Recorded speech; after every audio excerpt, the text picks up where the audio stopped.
Assalamualaikum warahmatullahi wabarakatuh. Perkenalkan, nama saya Siti Fatimah, NIM E81200006. Saya dari kelas B09 jurusan Agroteknologi Fakultas Pertanian. Baiklah, saya di sini akan menjelaskan tentang protozoa patogen tanaman. Definisi dari protozoa. Protozoa dalam bahasa Yunani dari kata protos translate, yaitu berarti pertama, dan zoon translate adalah hewan, maka protozoa itu dikatakan sebagai hewan pertama atau hewan tingkat rendah yang memiliki salah satu. Protozoa tinggal di tempat yang berair, yang kaya akan zat organik. Sifat dari protozoa sendiri itu bersifat heterotrof, di mana dia tidak dapat membuat makanannya sendiri. Sehingga untuk bertahan hidup, protozoa mengambil nutrisi. Cara protozoa mengambil nutrisi itu ada 3 cara. Itu secara holozoid, dia memakan organisme lain. Saprozoid, dia memakan organisme yang telah mati. Saprofitik, dia memakan atau menyerap zat yang ada di sekitarnya. Berikutnya reproduksi protozoa. Reproduksi protozoa itu terbagi menjadi 2, secara seksual dan secara aseksual. Secara seksual, protozoa itu melakukan penggabungan gamet yang berbeda jenis sehingga membentuk zigot secara konjugasi. Sedangkan secara aseksual, protozoa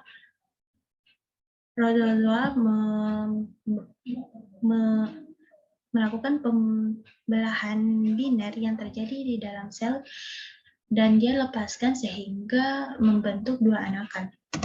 Berikutnya, morfologi protozoa. Di dalam morfologi protozoa terdapat vakuola kontraktil, di mana vakuola ini berfungsi sebagai pompa mengeluarkan kelebihan air dari sel dan untuk membantu tekanan osmosis, di mana tekanan osmosis ini adalah tekanan rendah ke tekanan tinggi.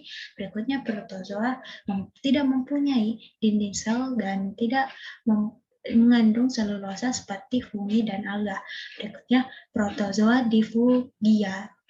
Dia itu mengikat partikel mineral sehingga membentuk kerangka luar yang lebih keras.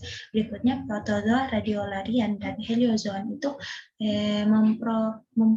memproduksi skeletons, di mana fungsi dari skeletons ini sebagai alat gerak pasif, melindungi bagian yang lunak, dan dia itu memberikan bentuk pada protozoa, sehingga ketika protozoa diamati di dalam mikroskop, itu bentuk dari protozoa itu dapat terlihat karena ada skeleton, di mana skeleton itu memberikan bentuk pada makhluk hidup. Berikutnya, kerangka luar protozoa foraminifera itu tersusun dari CaO2. Berikutnya, contoh protozoa pada tanaman pertanian. Pertama, itu serangan jamur. Jamur piricularia itu menyebabkan penyakit belas pada tanaman padi. Penyakit ini dapat menyerang tanaman mulai dari penyemaian sampai menjelang panen. Berikutnya ada rhizotonia. Itu penyakit yang ditimbulkan itu penyakit hawar pelepah daun. Penyakit ini dapat dikendalikan dengan cara menggunakan dalam proses penanaman kita menggunakan bibit yang unggul yang tahan terhadap hama penyakit, menggunakan pupuk yang berimbang, di mana kandungan pupuk nitrogennya itu banyak, dan proses jarak tanam itu tidak rapat untuk menghindari terserang penyakit hawar pelepah daun. Dan berikutnya ada fusarium. Nah, fusarium di sini menyebabkan penyakit layu fusarium pada tanaman padi, di mana disebabkan karena pemberian pupuk urea yang berlebih. Berikutnya penyakit tungroh yang terdapat pada tanaman padi yang disebabkan oleh wireng hijau. Gejalanya itu menyebabkan tanaman menjadi warna kuning dan tanaman kerdil. Berikutnya ada nematoda.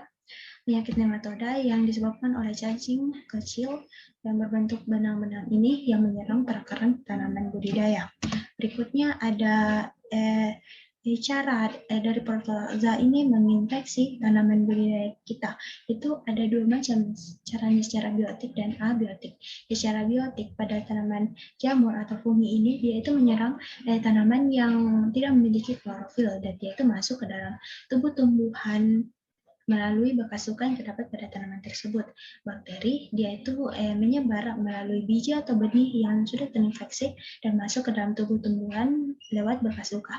Dan sedangkan virus dia itu juga masuk ke dalam, dia itu menyebar melalui pemangkasan, seperti kita ketika melakukan pemangkasan dan menggunakan alat yang tidak steril, di mana alat itu sudah terinfeksi oleh virus, maka tanaman yang kita pangkas itu dapat terserang oleh virus, di mana dia masuk melalui bekas luka yang terdapat pada tanaman tersebut. Nah, berikutnya ada nematoda. Nematoda ini dia menyerang perakaran pada tanaman. Akar pada tanaman ketika diserang itu akan berbentuk bundar-bundaran di sekitar akar tanaman tersebut, di mana dia itu masuk atau menyebar pada tanah yang terinfeksi oleh virus, yang terinfeksi oleh nematoda. Dan berikutnya, tanah yang lembab dapat menyebabkan tanaman terserang oleh penyakit juga, karena kondisi lahan dapat menyebabkan tumbuhnya penyakit. Contohnya penyakit jamur atau ganoderma yang terdapat pada tanaman. Dia itu tumbuh pada biasa ditemukan pada akar atau batang tanaman yang akan menyebabkan tanaman kelapa sawit itu akan bagian batangnya akan membusuk dan membusuk atau hancur dan menyebabkan tanaman tersebut mati. Dan berikutnya serangga. Serangga juga menyebabkan tanaman terserang virus, karena bekas dari luka yang disebabkan itu dapat membuat fungi, bakteri, virus itu masuk ke dalam tubuh tumbuhan lewat bekas luka yang bisa disebabkan oleh serangga. Nah, berikutnya cara pengendalian dari penyakit yang menyerang tanaman budidaya itu dapat dikendalikan dengan cara fisik atau mekanik dan dapat dikendalikan secara kimia. Nah, di mana secara fisik atau mekanik ketika para petani pergi ke lahan dan menemukan tanaman tersebut terserang menghasilkan gejala penyakit seperti bercak daun dan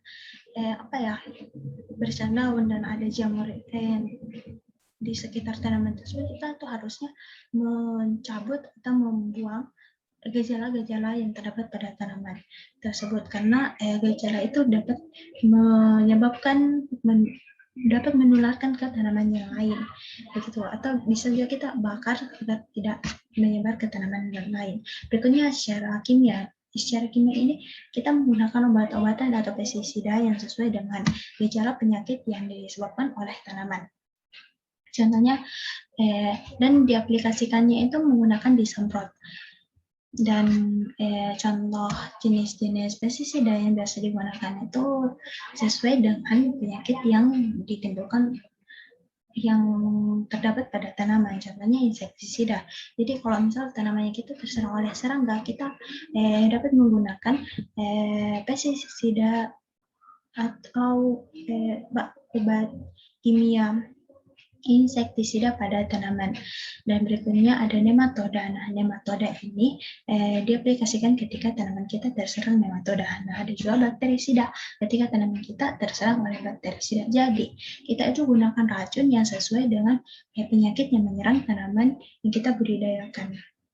Mungkin cukup sekian presentasi dari saya, dan saya akhiri dengan ucapan Assalamualaikum warahmatullahi wabarakatuh.